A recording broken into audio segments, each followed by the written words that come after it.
नमस्कार दोस्तों, मैं हूँ आपका होस्ट और दोस्त कार्तिकेय कश्यप और आप देख रहे हैं फैक्ट्स विद कार्तिकेय। आज मैं आपके लिए ऐसे टॉप 5 फैक्ट्स लेकर आऊँ जो आपने पहले कभी नहीं सुने। तो चलिए वीडियो को शुरू करते हैं बिना किसी रोक टोक के। फैक्ट नंबर 1, कुआं हमेशा गोल क्यों होता है? तो जैसा कि आप सभी जानते हैं कि पहले लोग अपने हाथों से ही कुएं को खोदते थे और वे कुएं खोदते खोदते उसके अंतर नीचे तक जाते थे।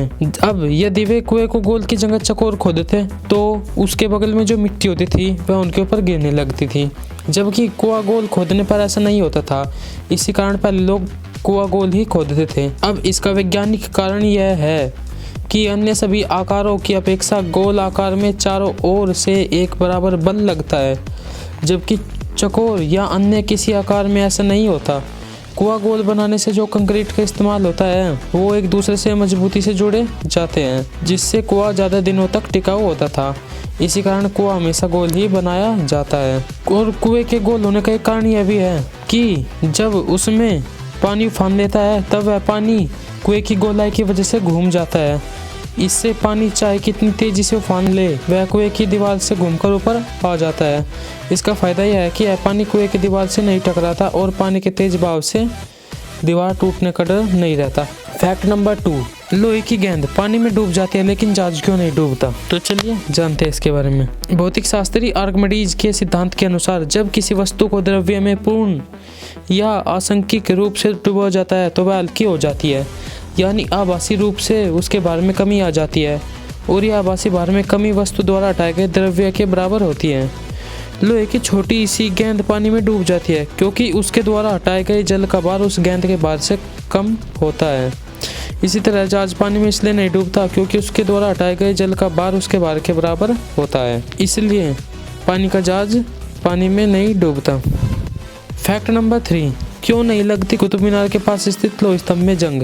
तो गुप्त वंश से राजा चंद्रगुप्त विक्रम आदित्य द्वारा बनवाया गया यह लोह स्तंभ 1600 वर्ष से अधिक पुराना है। लोहे का बना हुआ यह स्तंभ 7 मीटर ऊंचा है और इसका वजन 6000 किलो से अधिक है। इस खंबे का 1 मीटर हिस्सा जमीन के अंदर है और खंबे के मूल के पास इसका व्यास 17 इंच और शीर्ष पर 12 इंच व्यास है। इस लोह स्तंभ पर जंग नहीं लगने की वजह जानने के लिए IIT कानपुर के प्रोफेसर ने वर्ष 1998 में स्तंभ के लोहे के मटेरियल पर प्रयोग किया था। इस प्रयोग से पता चला कि स्तंभ के लोहे को बनाते समय पिघले हुए कच्चे लोहे में फास्फोरस तत्व को मिलाया गया है। इससे आयरन में अणु बॉन्ड नहीं पाए गए। इस वजह से जंग लगने की गति हजारों गुना धीमी हो गई, जिसकी वजह से इस पर अब तक जंग नहीं लगी। फैक्ट नंबर 4, अपने हाथ से गुदगुदी क्यों नहीं होती? अगर गलती से किसी व्यक्ति का हाथ हमें अनजाने में छू जाए तो हमें गुदगुदी होने लगती है। अगर हम सभी अपने शरीर को गुदगुदाते हैं तो किस प्रकार की प्रतिक्रिया नहीं होती है? हमारे दिमाग में कुछ इस तरह से प्रोग्राम होता है कि उसमें बाहरी संवेग और आंतरिक संवेगों को अलग करने में महारत हासिल होती है। दिमाग सबसे पहले उन संकेतों की अनदेखी करता है जो आंतरिक होते हैं, यानी जो व्यक्ति सभी अपने शरीर पर करता है। जब भी कोई व्यक्ति हमें गुदगुदी करता है तो हमें हंसी उसके कारण होने वाले आकस्मिक भय का ही रूप होती है। जब हम सब अपने आप को गुदगुदाते हैं तो हमें किसी भी प्रकार का भय नहीं रह जाता। अपने आप को गुदगुदाने पर यह प्रतिक्रिया दिमाग के जिस हिस्से के कारण नहीं हो पाती उसे सेरेबेलम कहते हैं और यह दिमाग के पिछले हिस्से में होता है। यह दिमाग के अन्य हिस्सों को मिलने वाले संवेदनात्मक संकेतों को नियंत्रित करता है, जिसकी वजह से अपने हाथ से गुदगुदी नहीं होती। फैक्ट नंबर 5, ट्रेन हमेशा लोहे की पटरियों पर ही क्यों चलती है? तो चलिए मैं इसके बारे में आपको बताता हूँ। जब ट्रेन का आविष्कार हुआ तो उसे पटरियों पर ही क्यों चलाया गया? मतलब हमें शुरू से सड़क का उपयोग करते आ रहे हैं, फिर भी हमने एक नई चीज़ चुनी, सड़क क्यों नहीं? कहने का मतलब है आखिर सड़क ही क्यों? उसके लिए हम अलग से सड़क भी तो बना सकते थे जिस पर ट्रेनें चलें। तो आइए इस प्रश्न का उत्तर एक अत्यंत ही नई और आधुनिक तकनीक में ढूंढते हैं। आपने मोनोरेल का नाम जरूर सुना होगा। यह एक ऐसी परिवहन व्यवस्था है जिसमें मेट्रो रेल जैसे ही 4-5 डिब्बे की एक रेल एकल मार्ग पर चलती है, इसलिए इसे मोनो यानी कि एक रेल कहा जाता है। आपने देखा है कि परंपरागत रूप से रेल आज तक 2 पटरियों पर चलती है। मोनोरेल में कंक्रीट के ढांचे पर डब्बे चारों तरफ से रबड़ के टायर में कसे होते हैं और इस ढांचे पर चलने में कारगर होते हैं। इसमें कंक्रीट और रबड़ के टायर दोनों ही होते हैं, फिर भी यह रेल कहलाती है।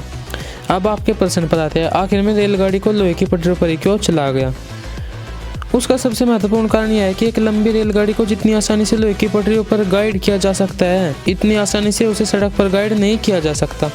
अर्थात अगर आपको एक से अधिक डब्बे एक इंजन से खींचने हैं तो यह काम पटरियों पर जितनी सुगमता से हो सकता है वह सड़क पर नहीं हो सकता।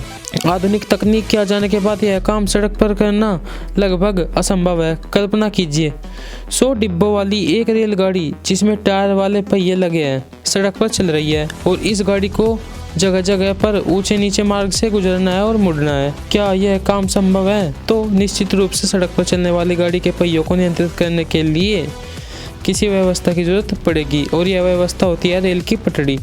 पटड़ी के कारण रेलगाड़ी चढ़ाई पर आसानी से चल सकती है और ढलान पर उतनी सुगमता से उतर सकती है। इसके अलावा अधिक गति पर चलते समय मोड़ पर मुड़ना भी पटड़ियों के कारण ही संभव हो पाता है। सड़क पर 100 डब्बे वाली एक रेलगाड़ी को मोड़ने का मतलब होता है हर एक बोगी में एक ड्राइवर बिठाना या एक ऐसी व्यवस्था फिट करना जिससे स्टीयरिंग संभव हो और प्रत्येक डब्बा ठीक उतने ही कोण पर मुड़े जितने की जरूरत हो। यह काम पटड़ी पर चलने की अपेक्षा अधिक पेचीदा और खर्चीला है। और कभी आपको सड़कों पर गड्ढे देखकर यह ख्याल आता है कि आखिर में गड्ढे बने कैसे? उत्तर, अधिक वजन वाली गाड़ियां सड़क को तोड़ देती है। यह भी एक बहुत ही महत्वपूर्ण कारण है जो पटड़ियों के आविष्कार के लिए जिम्मेदार है। जिस अनुपात में लोहे की पटड़ियां भार को उठा सकती है उस अनुपात में एक कंक्रीट की सड़क नहीं उठा सकती।